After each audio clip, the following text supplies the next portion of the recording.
Bos días a todos amigos dende o meu recuncho de Trevinca. César Luis Santamarina é un escritor e poeta co que me honro compartir espazo no grupo cultural Nós a xente do redor. Pero o seu perfecto dominio da lingua e da palabra non é o máis importante nel.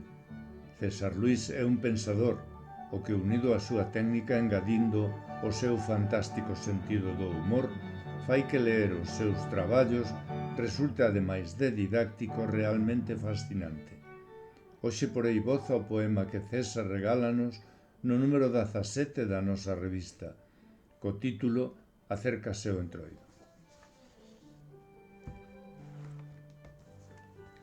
Acércase o entroido, ei ben polas estivadas, no canto de caralladas vamos quentar ben o corpo. Deixo-vos unha receita de prato moi principal, que non saiu ben nin mal, que a min me saiu perfecta. Un lacón con pouco sae, un esqueleto de pito, se galiña non atopades, un chourizo de verán, berzas de bo hortelán, ou navizas se as hai. E faba pinta tamén, polo menos medio quilo, un pouco de unto rustrido e auga a tutiplén. Hai quen lle engade vitela, e eu teño para o meu, se ha de ser, sexa galega.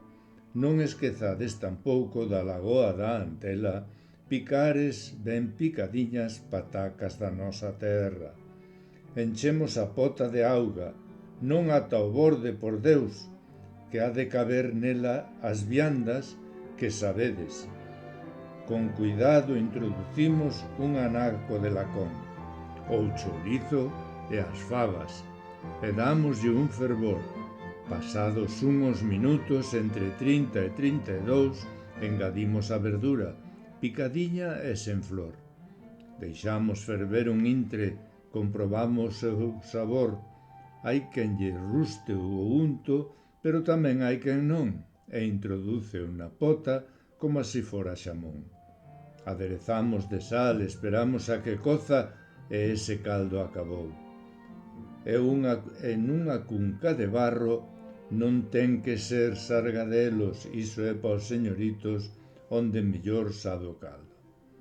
Non esquezades xamais, non volo perdoarei, que aquel consello de nai que me daba de meniño. Tras do caldo ben quentiño, feito ao lume da lareira, has de beber un sorbiño, nunca a botella enteira, non de auga, si de viño. E acabouse esta xeira. Gracias, César Luis.